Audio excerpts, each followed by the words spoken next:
Good evening and welcome to our first ever virtual Peace Feast. My name's Dan Green and I'm the founder and managing director of Bridges for Communities, and it is so good to be able to welcome you to this special event this evening and to welcome people who are tuning in from all over Bristol and beyond. I'm going to be hosting this evening, but the truth is that it's been a real team effort to pull together today, headed up by Dan Maurice, who's our Peace Feast project manager, who is working hard behind the scenes to make sure that things run smoothly, to Esther Gooch and her team at Baraka Community Cafe, who have been preparing 70 takeaway meals for us to share together in a few minutes' time, to Bern, who's helping with the technology, the 17 volunteer cyclists who have been taking those takeaway meals out across Central and East Bristol, and of course, to all of you who have bought tickets and are tuning in. We're so grateful to have you with us. And I'd like to say a special thanks to all of you who bought a Pay It Forward ticket. That has enabled us to invite 20 members of the refugee community to be part of this for free. So thank you. We're really grateful. And we're really excited too about what the next hour or so holds, because at Bridges for Communities, we're all about connecting people of different backgrounds, of different cultures and faiths. And of course, that has all got a little bit more challenging during this pandemic, where meeting together with people is no longer possible. We're all about trying to help each one of us get out of the bubble that we live in and meet with the other, whoever that other might be. And tonight is really an attempt to be creative and to find a new way of doing that, despite the current coronavirus restrictions. So we hope that that's your experience, and we hope that you really do enjoy it. Now, some of you will be familiar already with the concept of a Peace Feast because you've been to one before, but for others, this might be your first time. So we thought we'd start just by showing you a little video that we made earlier this year to give you a flavor of what a Peace Feast is, what it looks like normally when we're not under lockdown, and why we do this.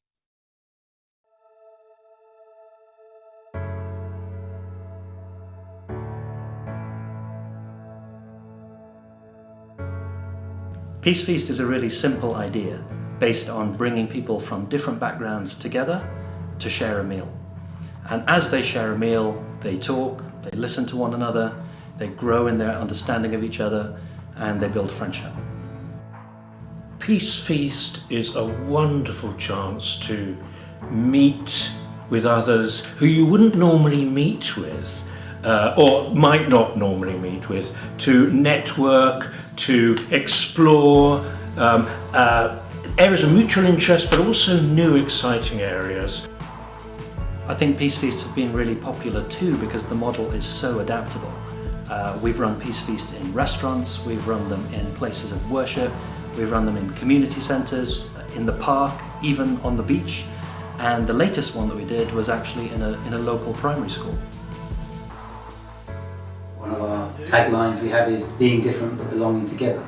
And so a chance to meet and get together. We do that every day with children and teachers, but to extend that wider to families, parents, the local community, people who work here, people who live here, and start to make those human connections.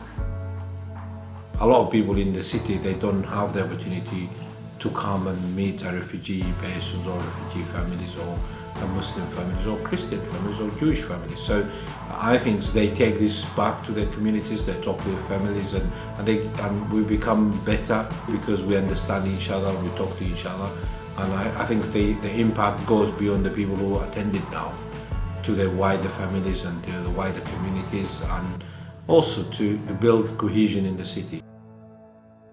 I would describe it just as a place for different cultures to meet each other, to chat and kind of meet on like a level playing field.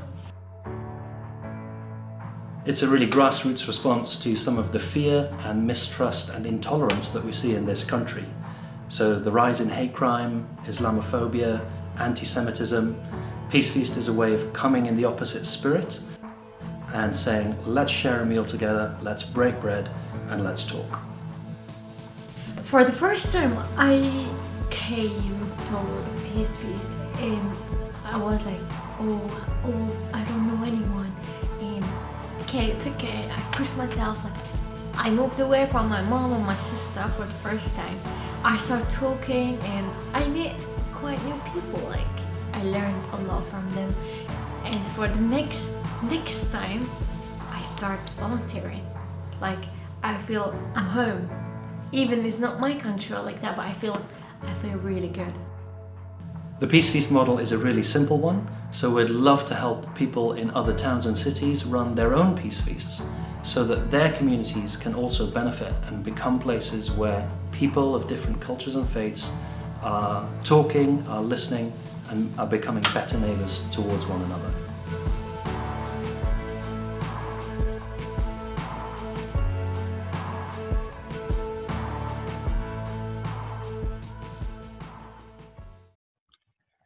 Okay, so there's a little glimpse of what a Peace Feast is and why we run them. What I'd like to do now, briefly, is just run you through what our event this evening is going to involve, and then I'll give you some time to enjoy your meal from the comfort of your own home, of course. So first up, we're going to have some music performed by Danny Vincent, who is the coordinator of the Lorraine Ayensu Refugee Arts Fund, and also one of the directors of Bristol Refugee Festival and an accomplished musician. And I'm sure you'll enjoy the pieces he's playing on the piano and the accordion. And while he's doing that, we'd love you to sit back and enjoy your takeaway meal or whatever it is that you've got for dinner. But in order for this to feel like a shared meal and a shared experience, we'd love to ask you to do any one of these three things. First of all, leave a message in the live chat. Say hello and let us know where you're joining from. Secondly, if you're happy to, take a photo of you enjoying your meal as you listen to Danny play and send it in to us so that we can put together some images of how people are engaging with this event. And my contact details will come up on the screen, and those would be the best place to send those photos to. And thirdly, if you've got any questions for our guest speakers tonight, then send them to me ahead of time. Again, the contact details will come up because we're hoping that we'll have time for some Q&A after the speakers share. So after our 20 minutes of music and food, we'll be hearing from those three guest speakers, and they will be speaking on the topic of the new normal, reflecting on where they see hope for our city as we come out of this lockdown and how we might be different and how we might be better than we were before it all started. And that will take us to 8 o'clock, at which point you'll have the option of joining a conversation on Zoom in our coffee lounge, a chance to chat with others who've been part of the event and perhaps discuss some of the things that the speakers have shared earlier. So that's the rough plan. And just before I ring the bell for dinner, we are going to try speaking now with Esther Gooch from Baraka Community Cafe. She's our chef tonight. And she's joining us from there, where her and her team have been working hard to prepare the 70 takeaway meals for tonight. So Esther, if you're there, how's it been going today with all of the preparations? Hiya, I'm here. It's been pretty smooth here, actually. We've been doing takeaways for the last 12 weeks here now on a Thursday and Friday, so we're quite used to that. Today was quite a few more than we'd usually do in one day, and it was a little bit more fancy, so there's a lot more prep time. I didn't realise how long dolma took to make, how much branching and folding of leaves there is. But yeah, it's gone really well. Okay, well, we will all certainly appreciate that as we enjoy it. And for those who don't know, tell us a little bit about what you've been doing at Baraka Community Cafe during the lockdown and how you've adapted. So Baraka opened on the 4th of February this year, and then obviously we went into lockdown about a month later. So we had to change the business plan very, very swiftly to adapt to how our community was changing and the needs in our community was changing. So we have been, well, I guess we pretty soon set up a system of doing boxes for families on a Tuesday, which we give to the families, and then a Thursday and Friday we make takeaways for members of BS5 who pay for their takeaways, and alongside some fundraising and donations, the takeaways pay for the boxes. So it's been a way of putting I guess, a way of balancing running a business and doing the charity side of things, or giving side of things. Okay. Yeah. Amazing. It's been great to watch how you and your team have adapted to these challenging circumstances.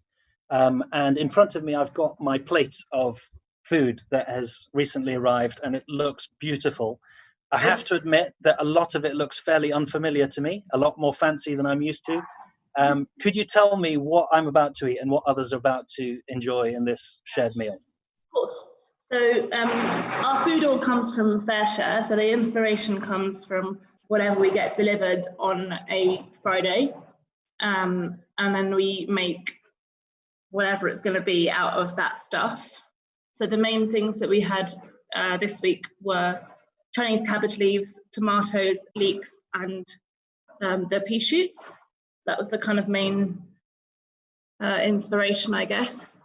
So your starter is roasted leeks with pea shoots and a blue cheese sauce and smoked chickpeas. That was in the little plastic tub that came to you. I really like smoked chickpeas. We got them from FareShare a couple of months ago, and they've been going on everything. Nice crunch, nice sort of smoky crunch on the top. That dish doesn't have a particular origin.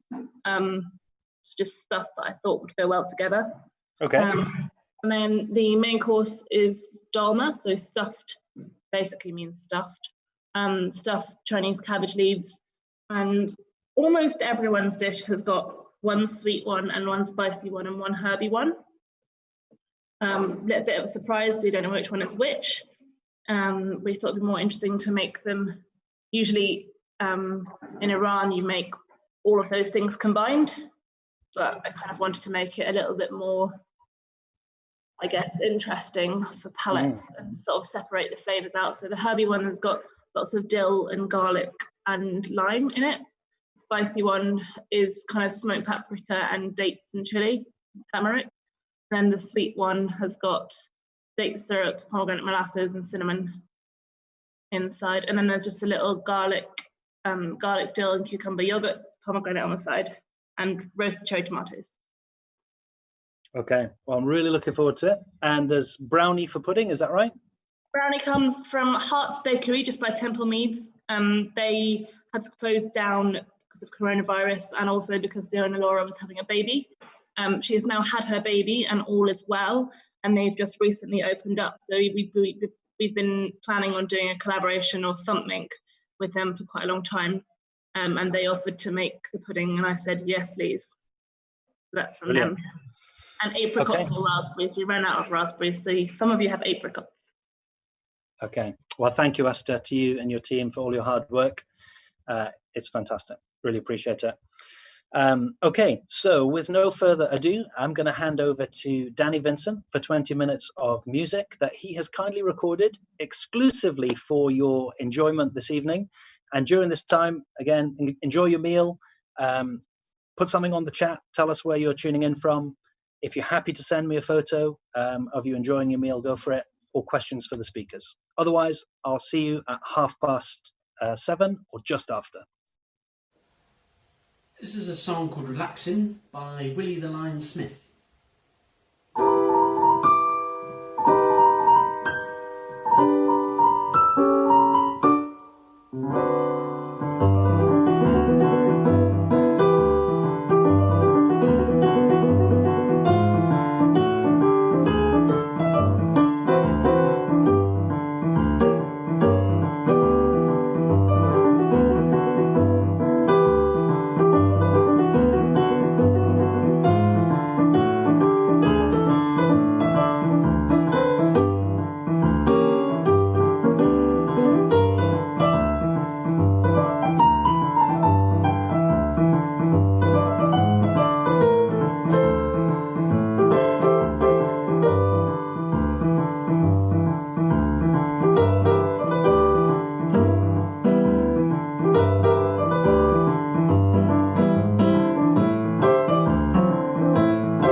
So if you've ever been travelling to France and you've been on the trains, you might have heard this jingle before an announcement.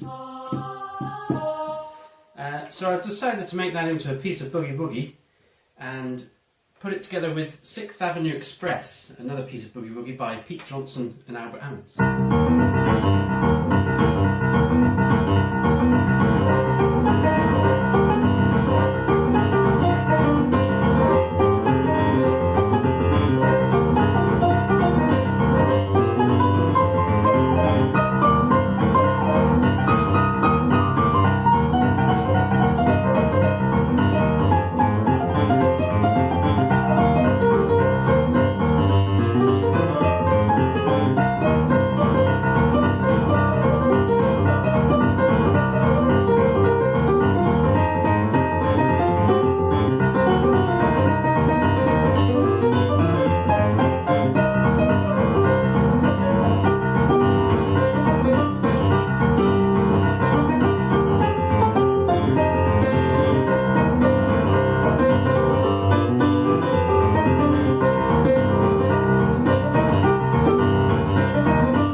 This is some music from Verdi's La Traviata.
It's Mary Poppins too.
Here's a tribute to one of my favourite piano players.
Band's gonna play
besides playing the piano and the accordion, I'm also one of the directors of the Bristol Refugee Festival, which is coming up very soon on the 14th to the 21st of June, and it's all going to be online. If you'd like to see more details about what's going to be happening during the festival, have a look at our website, which is www.bristolrefugeefestival.org, or visit any of the social networking sites that we have on Facebook or Twitter or Instagram. And please do join us in watching some of the fantastic things that are happening over the festival. We'll have music, we'll have some creative writing, including some animation for some creative writing, and we'll also have the making of a fashion show, some interviews with some of the fantastic people, and also, I believe, another Bridges Communities feast for peace. So please do have a look at the website. And this year's theme for the festival is Imagine, and you might notice up here I've got a portrait that I did at school of John Lennon, and so I thought I might try a New Orleans type version of his song Imagine. Let's see how it goes.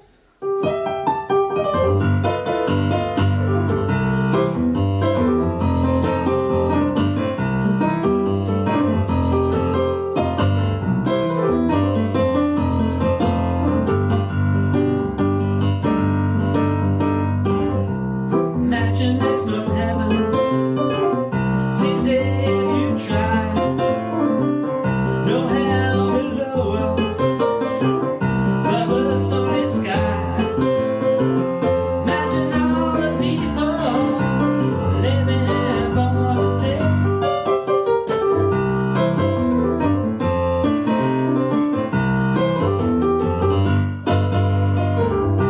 Imagine there's no countries, it's easy to do. Nothing to get a die for and no religion too. Imagine all the people living life in peace. You may say I'm a dreamer, but I'm not the only one. I hope someday you join us and the world will live as one.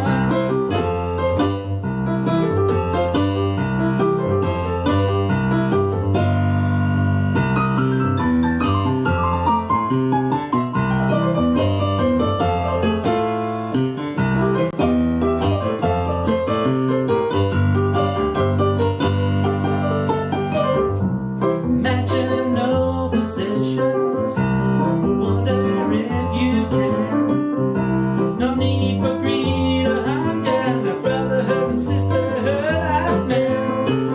Imagine all the people sharing all the world. You may say I'm a dreamer, but I'm not the only one. I hope someday you join us and the world will live as one.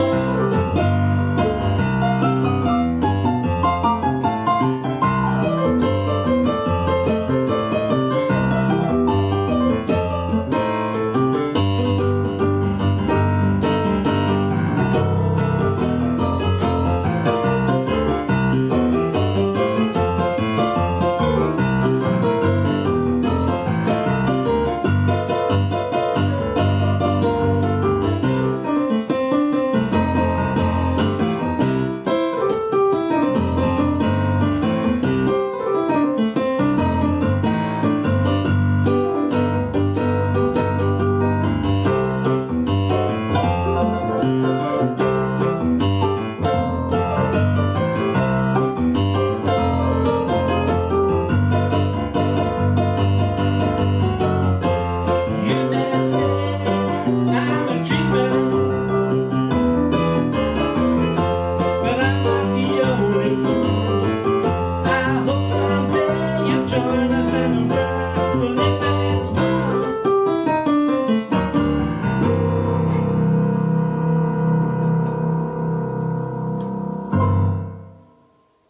Thank you so much, Danny. Absolutely fantastic performance for us this evening.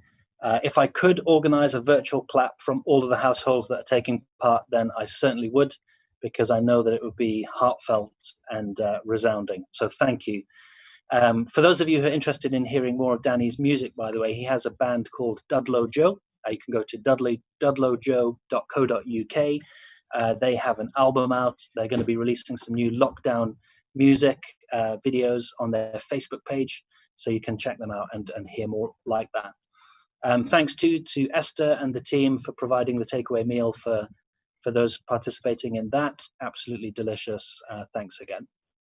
Now I'm going to attempt now just to quickly share my screen and give you an insight into what it looks like for people who are taking part in this in different places around the city.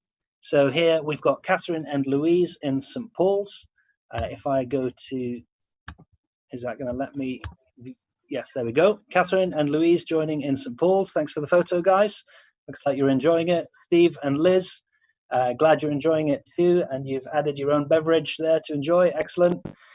Emma and Ellie, also in St. Paul's. Good to see you enjoying it. Now that, ladies and gentlemen, is my dad, a fine gentleman, and I'm really glad to see him part of the event tonight as well. Hello, Dad. David and Toria, nice to see you guys. Looks like you found somewhere sunny to enjoy the event. And here's another, enjoying the music and sunshine in Muller House, Ashley Down. Fantastic to have these images coming in, so thank you for that, everyone. Now, I hope you've all enjoyed the food and are ready for some food for thought, because we are thrilled to have our guest speakers with us this evening. Unfortunately, the Mayor has not yet been able to join us, so we'll keep an eye out for when he's able to. But in the meantime, really honoured to have Sheila Brill and Mohammed Al Sharif here with me, and we're going to kick off the speeches so that you can hear their thoughts.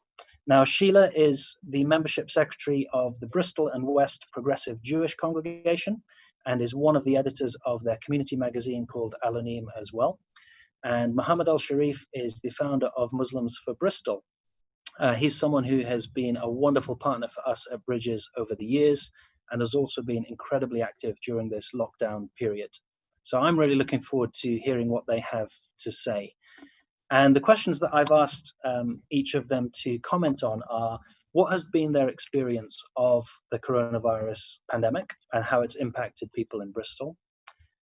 What good work or signs of hope have they seen in how people have responded to it? And finally, what are their hopes for the new normal? How will we change going forwards, and how will we be better than we were?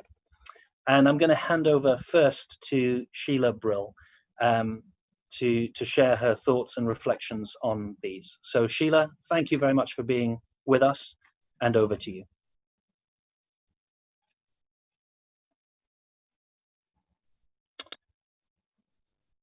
Sheila, are you? Thanks. Yes, you're with us. Over to you, Sheila.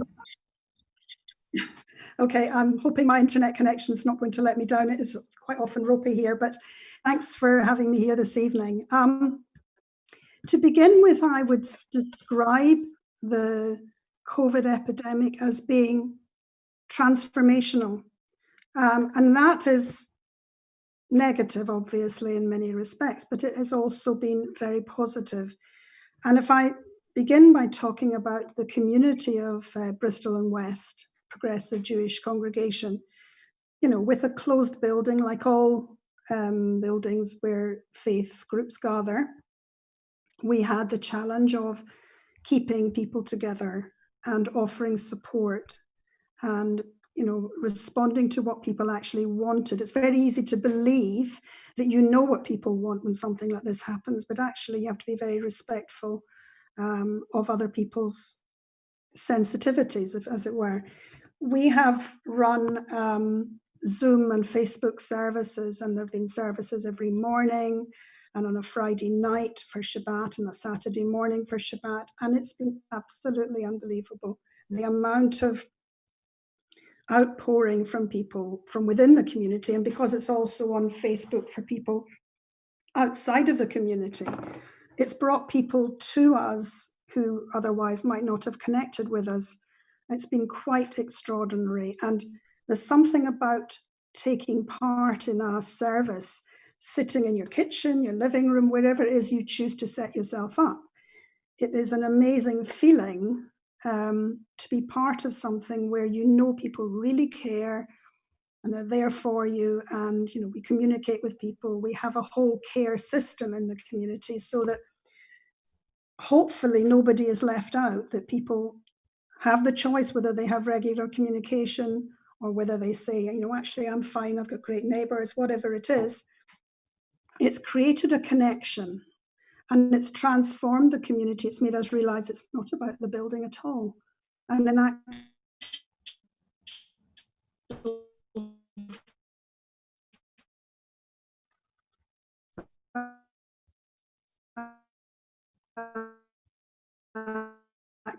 in many cases, nothing's there. And that has come across very, very strongly, giving people a voice. We've found that's come through, and people who didn't previously connect with us, people who didn't come to the building are joining in. And we have people from all over the world looking and joining in, which is absolutely gorgeous, to be honest. It really is. It looks like my internet connection is not stable. Apologies if I'm pixelating. It's created opportunities for people, but it's also created fear, an enormous fear of being ill, being isolated, being left out, being without money, without food.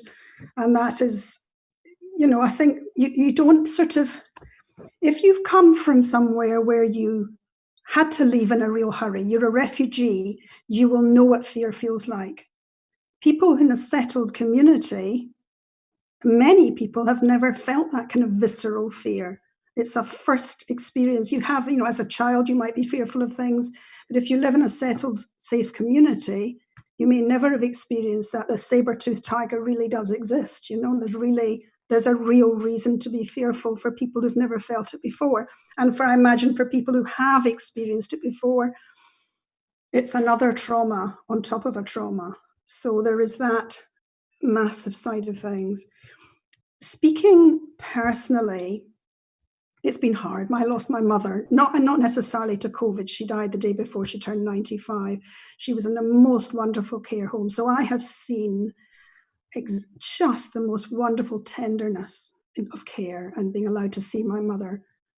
I had to go in full PPE, but, like being allowed to see her before she passed away, but seeing the tenderness of the care, which I knew was there already, but these people are, they're putting themselves on the line as well. So that there's enormous respect and there's devotion there. I feel there's real devotion.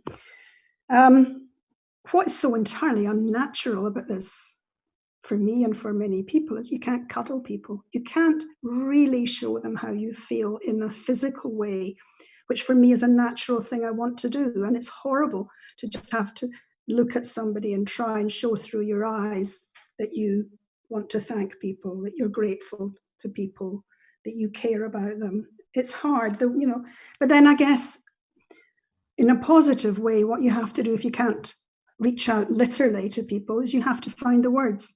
And I think I've found words that I didn't know I had before. I've found it through poetry. I've been reading poetry on Facebook Live in the morning, and I found that transformational, and people listening in are being soothed by that. And that's something I'd never done before. So, there are positives in this situation. I think that if, there's more. The thing that I find that concerns me about the way I've responded to this is that I'm one of the lucky people. I have a comfortable home, I have a garden, and I have food, and I can work from home. So, I'm blessed. There's no question. Realizing what other people have to put up with and, the uncertainty of it has knocked on my door, and so it should. I feel it should.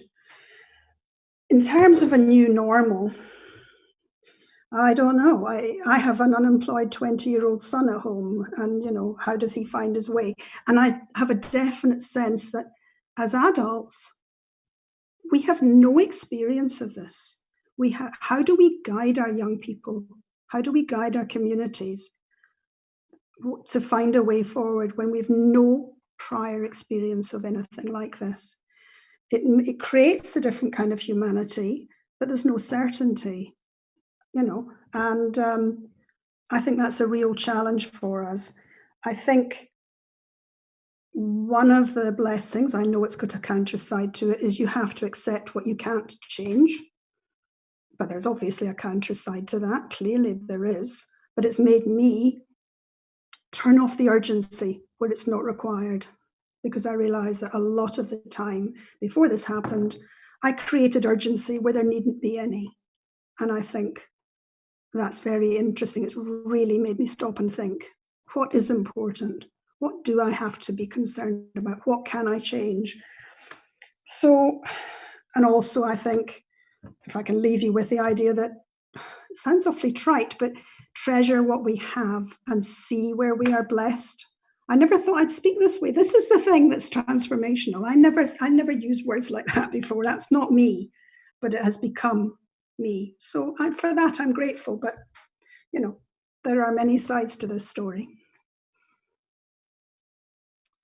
Yes, indeed. And thank you so much, Sheila, for all that you've shared there, really just opening up your life to us a little bit and giving us a lot to reflect on. I'm looking forward to going into discussion with people in the online coffee lounge after this, because I know that people will pick up on some of that. I'm going to hand over now to Mohammed El-Sharif, to follow on from what Sheila's been sharing with his reflections. So Mohammed, over to you, and then we'll have time at the end for a few questions, I hope. Thank you very much, Dan, and thank you for having me. Always, pleasure to really be part of the Bridge for Communities event. So it's very fantastic how we bring people together and have this opportunity really to reflect and think and have a conversation. I think for me is I don't know where to start, honestly, around the COVID-19 and the impact of it. I mean, just starting with what Sheila mentioned about the fear, and you're seeing people are really dying from the communities and individuals who personally as well. Particularly for us in the Sudanese community, we lost many frontline services in the medical field, particularly doctors and nurses and medics, where them, the families, and it would just become that reality of, moving from the fear into the reality of death. And this is applied to a wide range of communities, or particularly BME communities, where we know there's a high rate of death, due to the COVID-19. So it's that sense of loss and sense of grieving, as what Sheila was saying, that even without being able to grieve, without being able to say, and say goodbye to the people, we love and the people we respect. And so it was that starting, and then at the same time there's that sense of togetherness, and where, as Sheila really highlighted earlier, where you come from communities where you went through, civil war, and you want civil,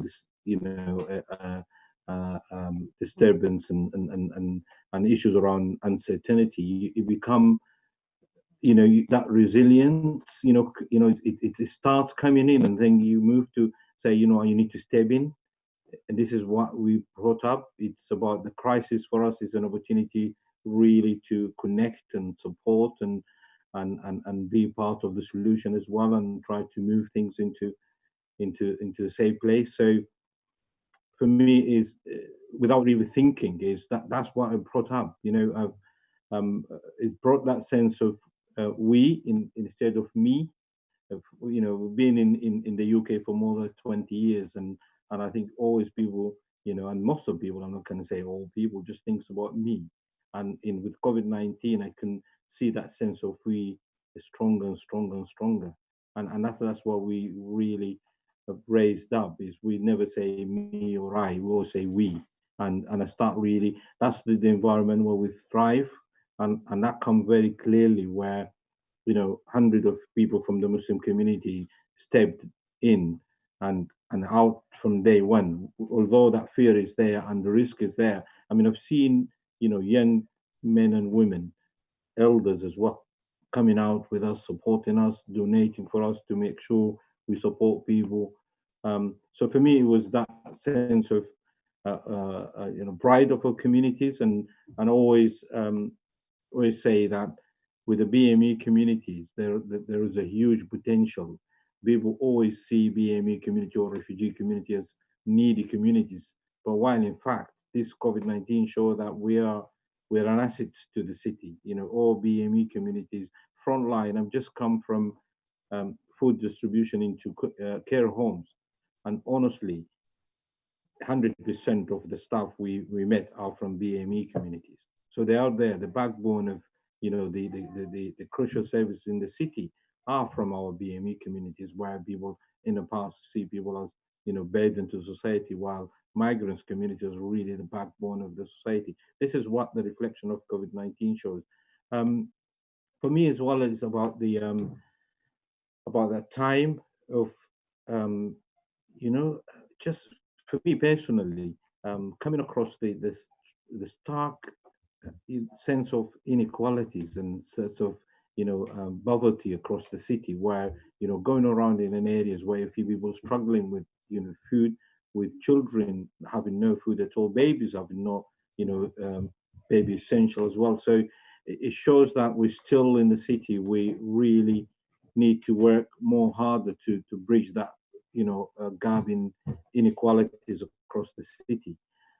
It is other side. I said it's an opportunity for people to step in, and I saw across the city, but part of my voluntary and community work as my paid job as well, working for the community teams in the council. I saw thousands of people coming forward to support the citizen of the city. So I can say that the sense of we is more stronger with the whole city.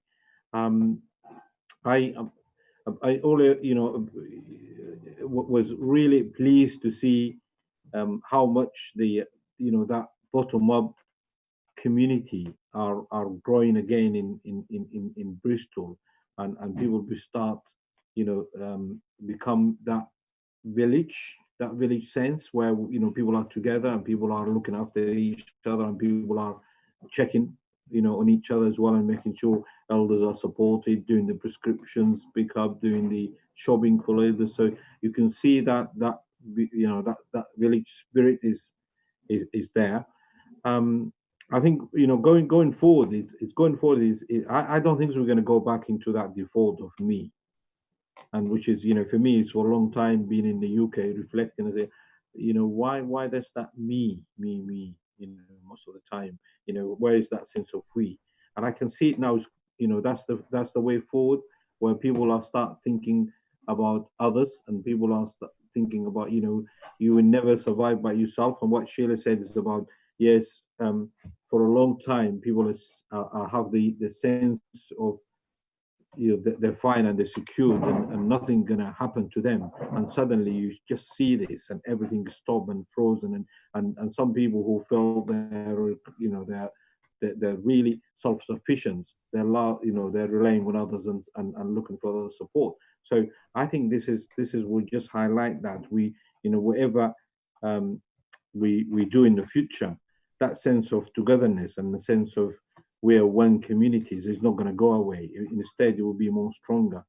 I mean, also it was a time for aspiration from people which is I worked with, and I found really some of the people who are really coming in the front line where you never expected to be there. A lot of people, which is for me is they never been involved in community work. They never been part of the movement around building that sort of community vision. And I can see people are really stepping into it, and they sense the sense of urgency that we need really to come in and support others as well.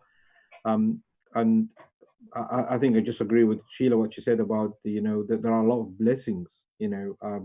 One of the things which is for me personally was a moving moment when we did the call for prayers, the Azan publicly at St. Mark's Road, and just being out there listening to Azan where we used to do that every day and 5 times a day back home, when you sit in your home and you can see the loudspeakers, the azan there. That was really a blessing, and also just sharing that moment and the spirit of Ramadan with thousands of key workers, on last Thursday, where we went around, meeting from police officers to, waste collection workers. So it was a lot of blessings of connecting into the cities and connecting into people who are key in supporting the city and keep it safe.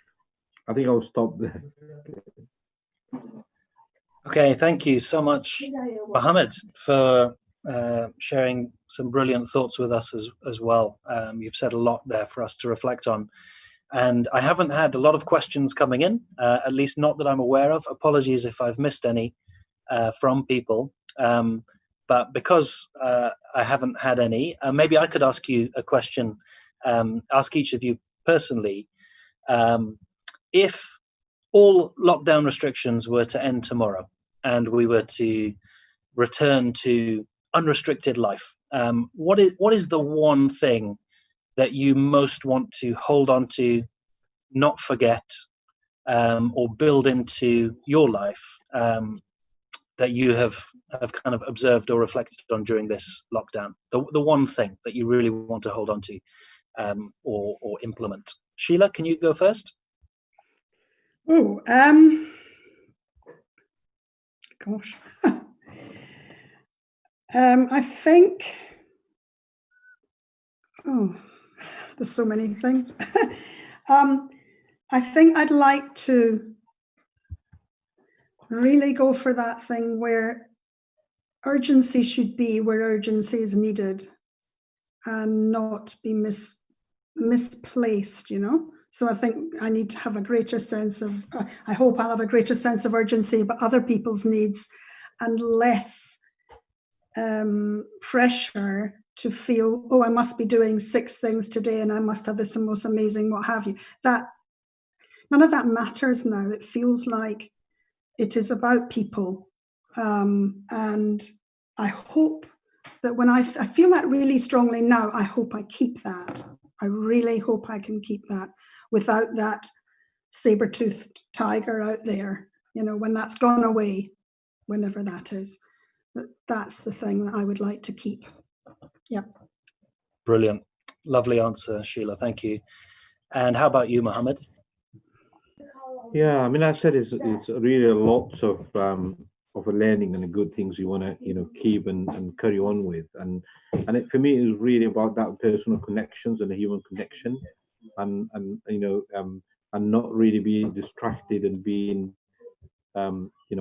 busy in that sort of busy life and work busy life, and how you sustain that human connections and keep looking out for others as well, rather than just it become when there is agency or there is an emergency to support others. It's just about become the norm. The norm is for us to look after each other, to look out for each other as well, and have that connection. For me, is about really this is extending this from immediate communities into the wider communities. I've really learned a lot about Bristol throughout the COVID-19. Going out, distribution food.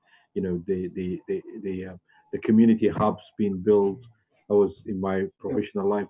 I really get to know a lot of good people in Bristol, and I really want to make sure this connection stay.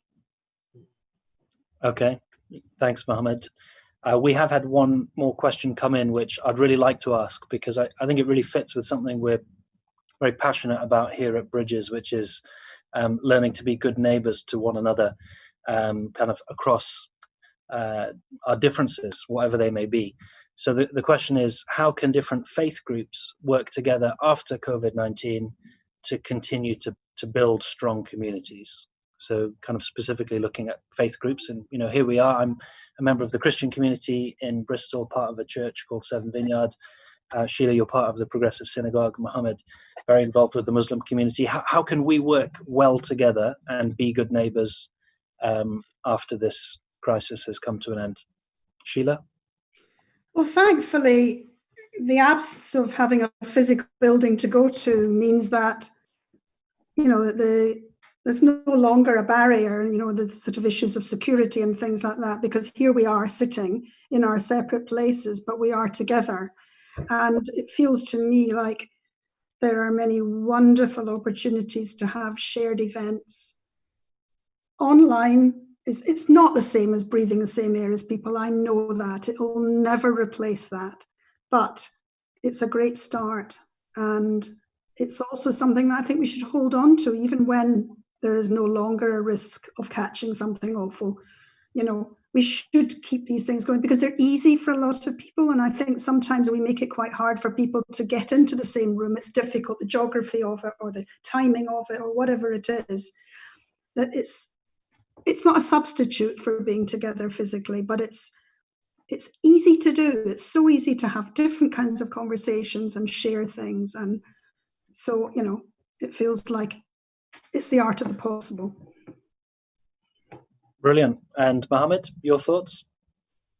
I think, you know, we are in Bristol. We're very proud and very lucky. You know, we have a really strong, you know, interfaith, you know, relationship and working together. I mean, as you just said, you know, Dan, about the work we're doing together, and we've been doing it for years as well with Sheila as well and Peter, where we're really bringing, you know, the faith community together. You know, we're unique in Bristol, I think. You know, I mean, I don't just wonder, maybe I'm biased about Bristol, but we're really good at this. We're really good as faith community to work together and to learn from each other and to support each other. But also, it's I think if there is anything with COVID-19 is strengthening that relationship and make it more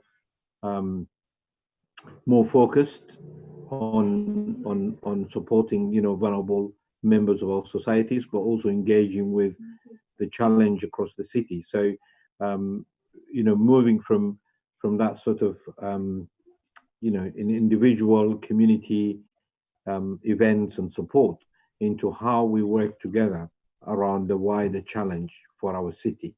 You know, talking about, just I said about that stark poverty in our city. You know, faith community are very rich in assets, rich in individual, rich in financial as well, and we can really together, you know, deal with most challenging situation in our city. Particularly, I talk about child poverty, for example. You're talking about how we look after our elders as well. So we can do that. We're lucky we have all the buildings, and the buildings should move into, you know, being places for worship, but also more community hubs, and how we can extend, you know, our welcome into the neighbours who are around us in our, you know, places of worship, and open the door for the elders to come and socialize and connect. Also moving that into more around, and I was very pleased to see last week there is a food bank in the Farzana Medina Mosque in Fishbone. So the Muslim community start moving toward, you know, dealing with the challenge the city face as well. The same with our Jewish communities, the Sikh communities as well, who have really been doing fantastic work, you know, around looking after the front line. So we've got really vibrant faith communities and very proactive and very positive. I think we can build on that. Brilliant. Well, thank you both so much for all of those thoughts and for your time tonight. We have had other questions now coming in, but I'm going to keep those for discussion in the coffee lounge, which is going to happen on Zoom in a few minutes, because we're just past 8 o'clock. So thank you again, Mohammed and Sheila, for being with us. We're so thankful. For everybody else, we've come to the point in our evening where you now have two options. The first one is to stay tuned in to this live stream on YouTube for some more music performed by our guest musician, Danny Vincent. You can grab a cup of coffee, sit back and relax to some more tunes from him. Or the second option is to head over to our coffee lounge, which is being held on Zoom, and where you can meet with others who've been part of the event tonight, where you can discuss some of the thoughts that Mohammed and Sheila have shared. So you should have received a link to a Zoom call in the email from Dan Maurice when you registered. If you click on that, then you can join with myself and with other members of our Bridges team. So Sam and Bushra and Karen and Dan Maurice will be there as well, facilitating conversations in breakout rooms about what we've just heard. So please do join us there. We'd love to see you. We'd love to have that interaction that isn't possible in the live stream.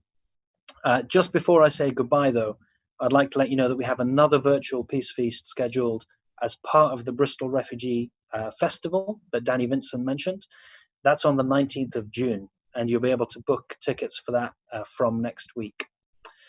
We'd also love to hear your thoughts about tonight, so we'll be sending out a brief feedback form. Please take a few moments just to let us know what you've enjoyed and what we could do better next time. That would be really helpful for us. And let me just finish by saying thanks again for joining this special event. Do head over to the Coffee Lounge, which will be starting in about 5 minutes, so you've got time to grab a cup of coffee or tea or whatever beverage you want. Click on the link and then come and have a conversation with us and with our team. We'd love to see you there. Thank you very much.